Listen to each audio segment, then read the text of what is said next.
Hello friends. अभी हम कबीरदास जी के दोहे पढ़ते हैं।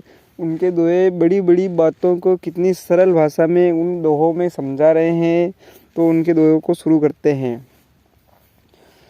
गुरु गोविंद दोहूं खड़े काके लागू पाए, बलिहारी गुरु आपने गोविंदियो मिलाए। इसका भावार्थ यह कह रहे हैं कबीरदास जी की इस दोहे में कहते हैं कि अगर हमारे सामने गुरु और भगवान दोनों एक साथ खड़े हो तो आप किसके चरण स्पर्श करेंगे। गुरु ने अपने ज्ञान से ही हमें भगवान से मिलने का रास्ता बताया है। इसीलिए गुरु की महिमा भगवान से भी ऊपर है और हमें गुरु के चरण स्पर्श करने चाहिए। इसलिए हमें गुरु को चुनना चाहिए। और दोस्तों, हम गुरु का सामान्य भाषा में अर्थ देखें तो जो हमारे अंधकार को दूर कर दे वही गुरु है। तो अब हम दूसरा दोहा शुरू करते हैं।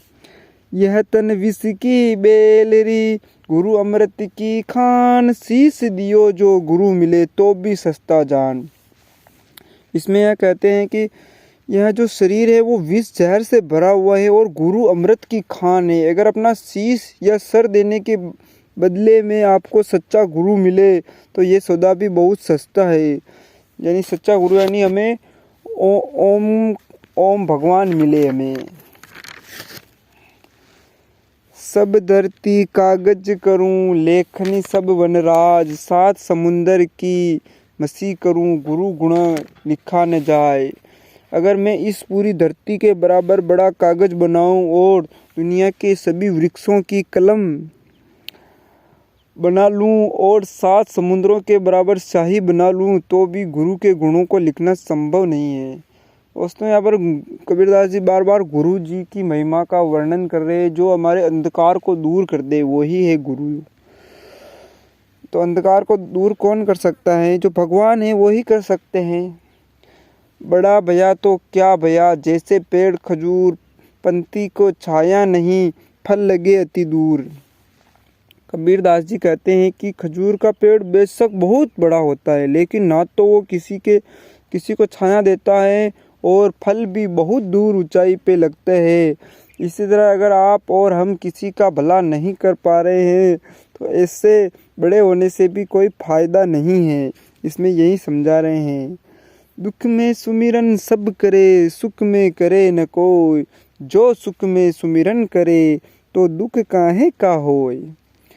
इसमें यह समझा रहे हैं कबीरदास जी कि दुख में हर इंसान ईश्वर को याद करता है लेकिन सुख में ईश्वर को भूल जाते हैं। और सुख में भी ईश्वर को याद करे तो दुख कभी आएगा ही नहीं। यानी कि खुशी के समय जो आपको समझना है उन दुखों को, जैसे हम अभी सुख की स्थिति में है तो वो जो दुख आ सकते हैं उनको पहले ही अपने मस्तिष्क में ले आओ, भाई ऐसा होता है तो क्या हो सकता है। क्योंकि जब हमारा दुख आता है तो हमारी बुद्धि समझने के काबिल नहीं होती है उस वक्त। तो सुख में सुमिरन, अगर हम सुख में ईश्वर को याद करते हैं तो फिर दुख होता ही नहीं है।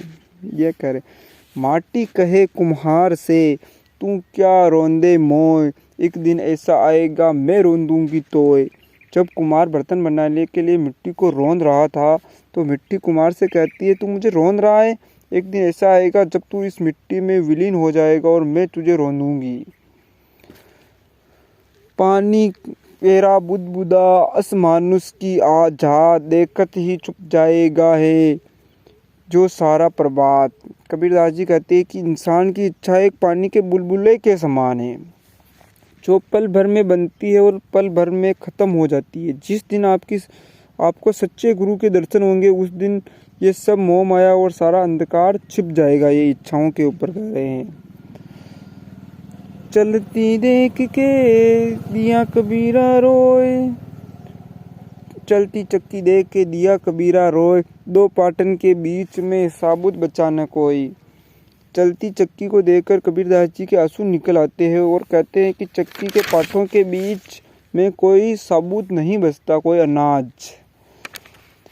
मलिन आवत देख के कलियन करे पुकार, फूल फूले फूले चुन लिए कली हमारी बार। मालिन जो फूल तोड़ने आता है तो उसको देखकर बगीचे की कलियां आपस में बात करती है कि आज मालिन ने फूलों को तोड़ लिया और कल हमारी बारी आ जाएगी। यानी आज तो हम बच गए, यानी कि आज हम जवान हैं, कल आप और हम भी बूढ़े हो जाएंगे और एक दिन मिट्टी में मिल जाएंगे। आज की कली कल फूल बनेगी। तो अभी के लिए इतना ही। तो खुश रहिए, खुशियाँ बांटते रहिए और आज के लिए इतना ही। जय श्री राम।